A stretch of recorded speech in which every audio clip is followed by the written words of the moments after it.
What message would I give to the woman who's watching this and still putting everyone else first? This is your season. This is your time.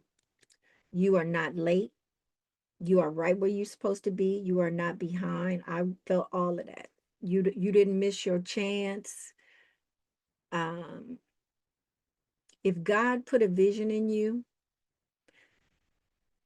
and you accepted the vision that God gave you and the desires of your heart, then you have to have faith that God is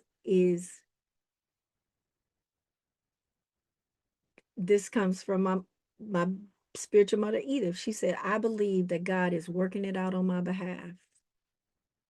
And I believe that God is working it out on your behalf. It may not look like what you had in your mind.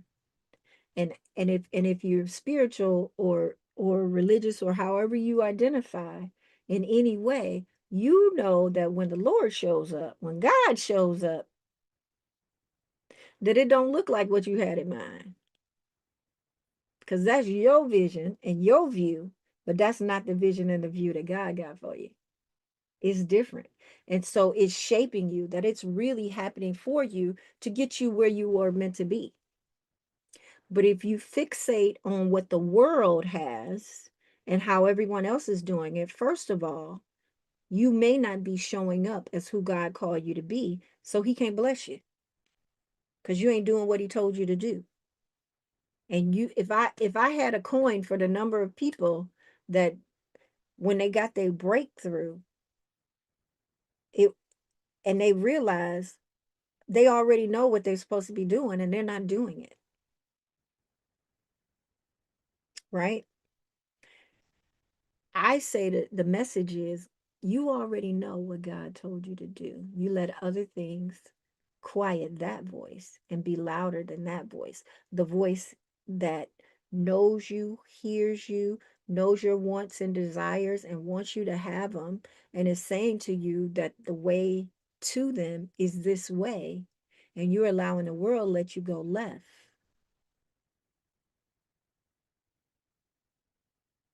So I'm gonna give you one assignment if you accept this assignment.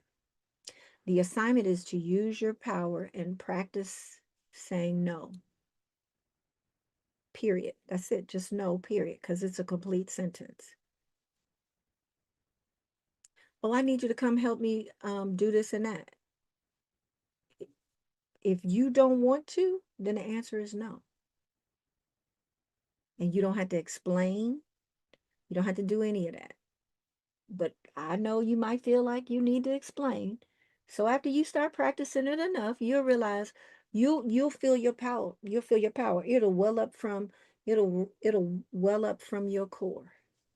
You will feel like, oh man, I didn't know I could do that. If I had, I would be loaded if I got paid for every time the women that use this practice, like, because we laid it down. You didn't know that you had your power. It could be a number of reasons, right? You started disappearing for whatever reason. No shade, no shame, but you're here now.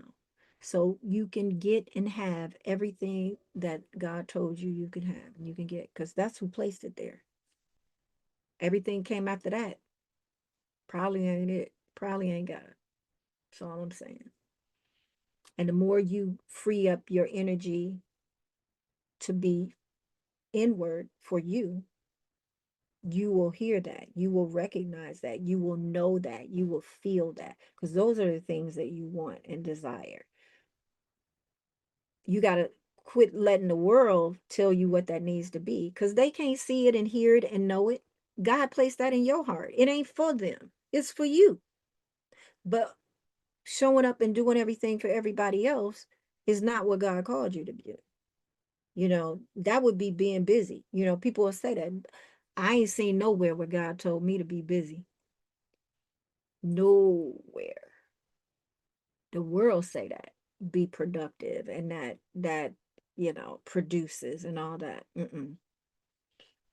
Mm-mm. On the seventh day, the Lord rested. and people can't even rest. You ain't resting. You ain't rested in a long time. Resting feels different. I went on a 25-day vacation to California and I didn't get no rest. None. So stay tuned for that series because it's called Reflections and Reckonings, because it was both. It was both. It was something else. So that is the first part. So this is going to turn into a series. This is part one of the series, and we just going to walk through getting to know me. I didn't know that that was going to happen, but this is how it's shaping out, right? You just go with the flow and what is put on your heart at the time, as long as you know it's your spirit talking to you and not someone else, trust it. When you stop trusting yourself, the enemy is won. The enemy is won, and we ain't giving up. Not on my watch. You're not giving up. I'm not allowing you to give up on yourself in that way. Okay.